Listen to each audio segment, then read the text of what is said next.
avec des vomissements qui seront assez précoces et rapides. À l'inverse, l'obstruction, en général, ça se fait de façon plus progressive, et donc ce sera une clinique plus frustre. Les signes généraux, ça va dépendre un peu de l'étiologie, mais les personnes qui ont une cause par strangulation aiguë, ils vont pas être bien vite fait. Alors que ceux qui sont en obstruction chronique, on ne va pas avoir forcément d'altération de l'état général quand on les voit aux urgences. Pour ce qui est des signes cliniques, et ben là c'est un petit peu pareil. Enfin, la strangulation c'est aigu, donc vous allez avoir plus de symptômes. Vous recherchez toujours ce météorisme et il faut se méfier du silence auscultatoire qui en général traduit quasiment déjà un signe de gravité. Alors que les obstructions, on a vu que ça allait plus lutter, donc l'intestin va lutter contre l'obstacle et faire du bruit. Mais tout ça, c'est de la finesse. Je ne suis pas sûr qu'il faut retenir ces détails. Et sur le plan radiologique, il faut faire un scanner en gros.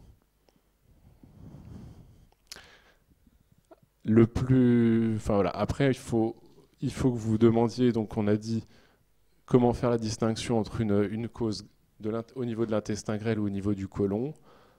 Là aussi, je trouve que c'est difficile, mais c'est pas la sémiologie qui fait la différence, hein, c'est encore une fois le scanner.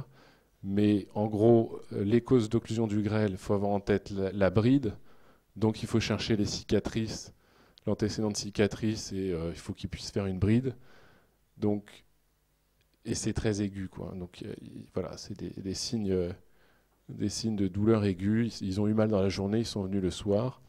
Alors que le côlon, ça va être souvent plus frustre, et on verra les différents cas. Il y a essentiellement deux causes d'occlusion colique à retenir, dont on verra tout à l'heure l'importance. Là-dessus, je crois que c'est tout ce qu'il faut retenir. Le reste, c'est un petit peu de la microsémiologie. Hein. Concernant le traitement, c'est pas trop votre problème, mais il y a un mot à retenir, sonde nasogastrique en aspiration. C'est facile, et vous verrez qu'il y a même des urgentistes qui ont plus de 50 ans qui ne pensent toujours pas. Donc vous retenez ça maintenant, comme ça c'est réglé.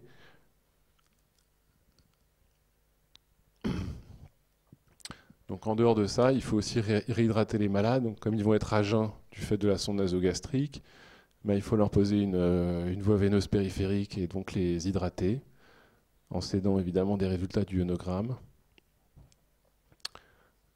Le protecteur gastrique, bon, c'est le fait de mettre une sonde. Vous pouvez retenir qu'il faut mettre un protecteur gastrique, mais ça ne me paraît pas non plus fondamental et spécifique dans l'occlusion. Il faut les soulager de leur douleur, mais il faut faire attention. C'est des malades qu'on ne va pas forcément toujours opérer, on va voir. Donc quand vous les soulagez de la douleur, il faut éviter de leur donner des morphiniques, parce que s'ils ont besoin jusqu'à un palier 3, ça peut finalement vouloir dire qu'il faut plutôt les opérer, parce que l'intensité de la douleur va être un signe de gravité en soi. Donc les malades qui ont reçu de la morphine pour une occlusion, ça doit mettre un peu la puce à l'oreille, c'est en soi quasiment, à mon sens, un signe de gravité. Et évidemment, il faut qu'ils soient surveillés dans un univers chirurgical ou réanimatoire, selon le contexte. Vous devez rechercher une chose, la reprise du transit et l'amélioration de l'examen abdominal. Et si ce n'est pas le cas, il faut voir dans quelle mesure on peut être amené à les opérer. Et donc l'opération, c'est pas trop votre souci, mais ça peut être soit par laparotomie, soit par célioscopie.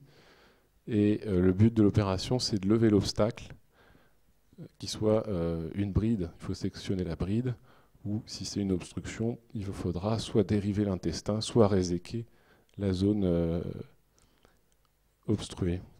La vidange rétrograde, c'est pas prouvé, mais ça paraît assez logique. Quand on ouvre le ventre, il faut essayer de vidanger donc ce fameux troisième secteur, soit par en haut, en faisant une vidange rétrograde, c'est-à-dire quand on masse finalement l'intestin vers l'estomac pour essayer de réaspirer au maximum, soit on a fait une stomie, et à ce moment-là, on vidange le contenu digestif dans la stomie.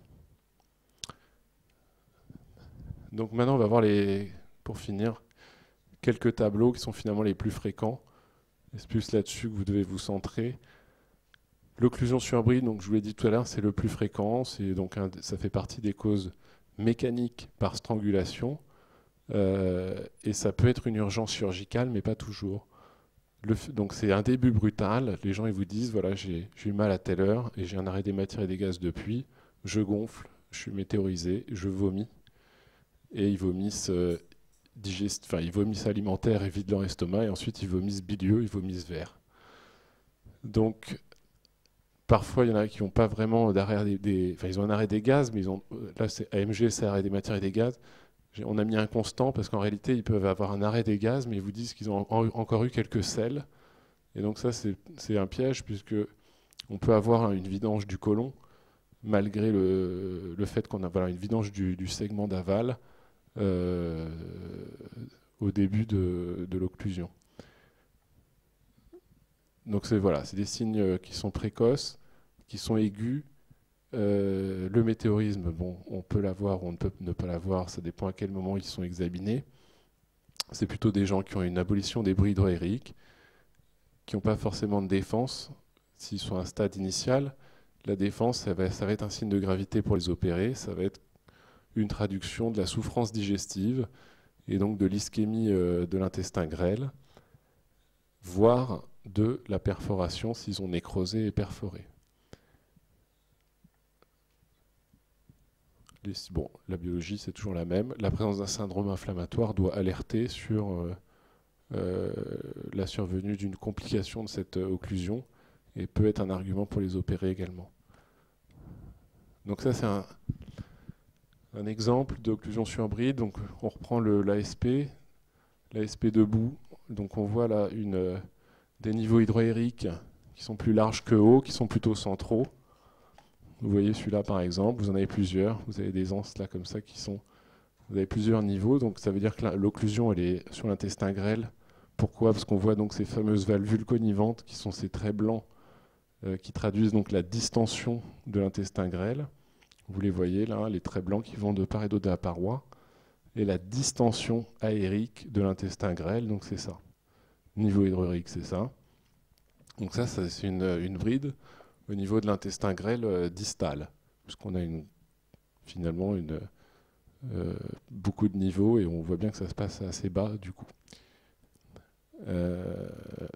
Donc ça c'est pour la SP, là si donc c'est un malade qu'on a opéré.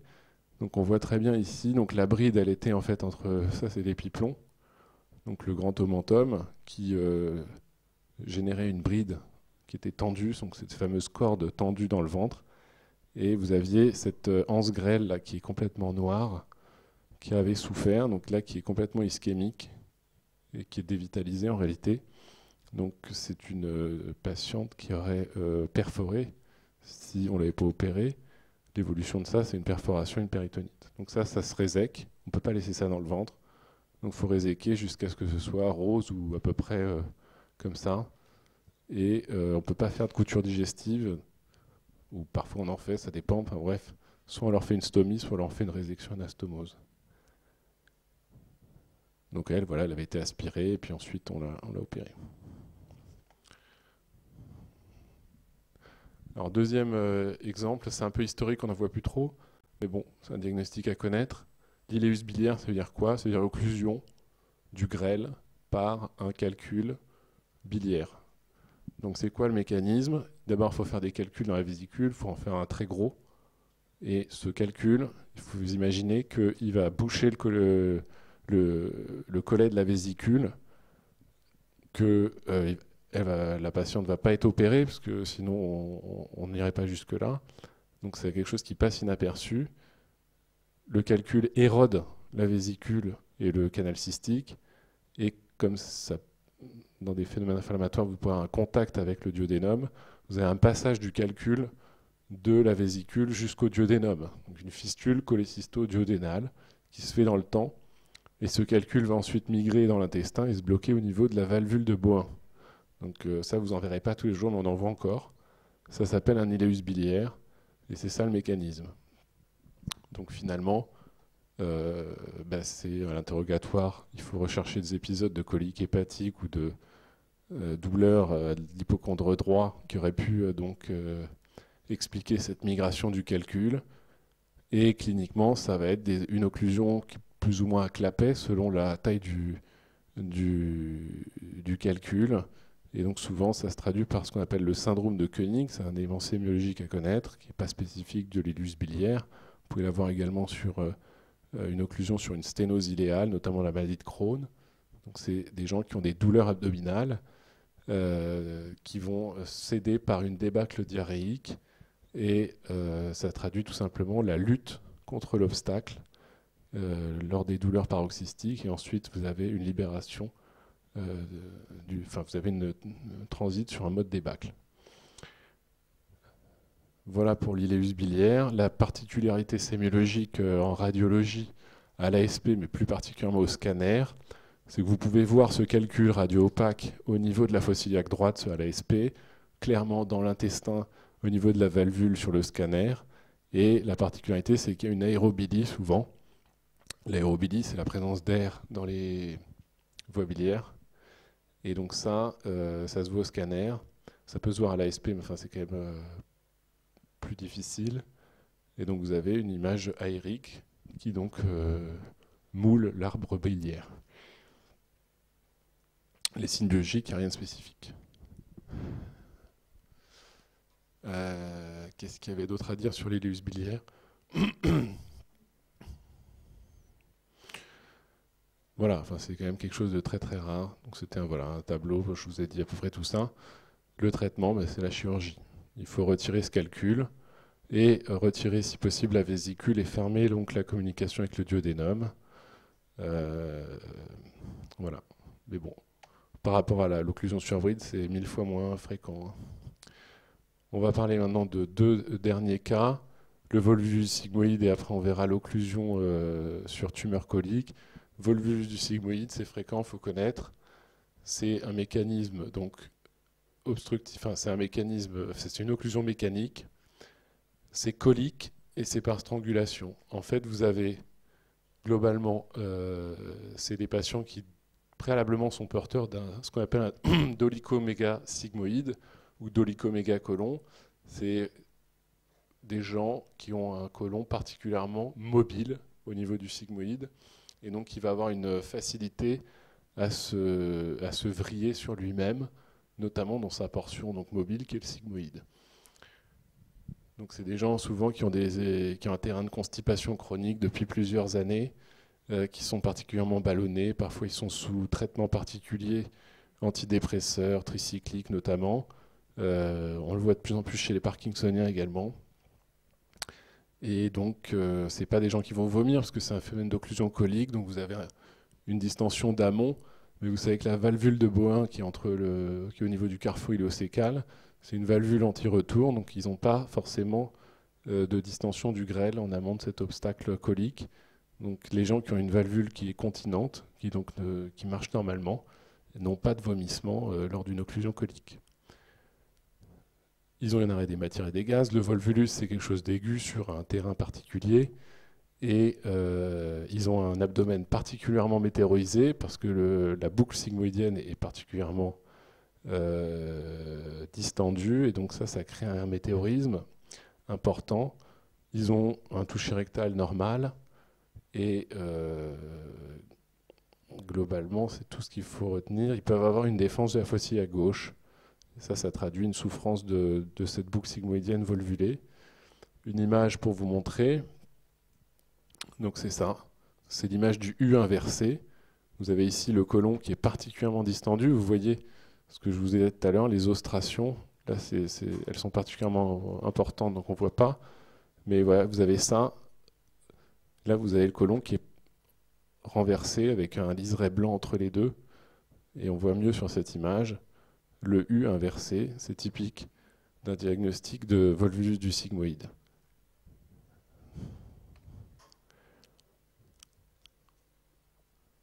Un des traitements qui fait aussi diagnostic, c'est donc un lavement aux hydrosolubles. Vous mettez une canule intrarectale, vous envoyez du produit de contraste et vous pouvez lever ce volvulus et en même temps en faire le diagnostic. Donc ça traite le problème en aigu, mais évidemment ça peut revenir. Donc il faudra finalement les opérer selon le contexte. Dernier cas de figure, le cancer colique en occlusion.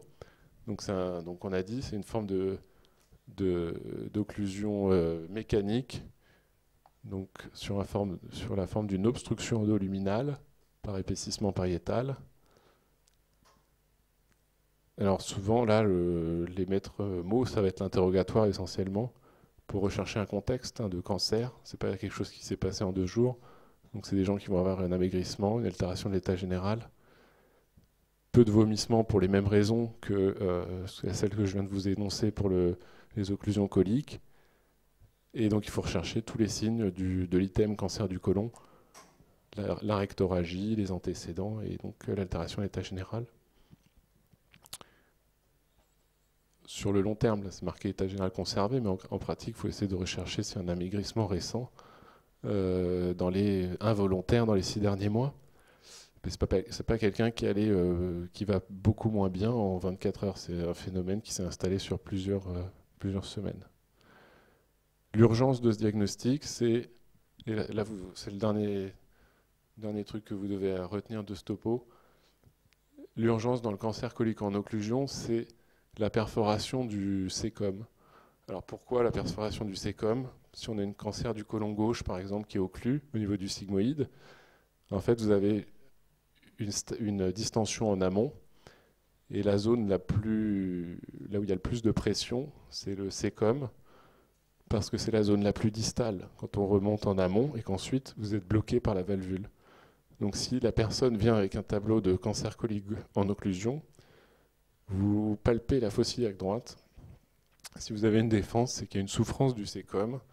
Et donc ça, c'est des gens qu'il faut opérer en urgence. Et je pense que c'est le message le plus important à retenir du cancer du côlon en occlusion sur le plan clinique. C'est rechercher une défense de la fosse iliaque droite. Tout le reste, c'est peu d'intérêt.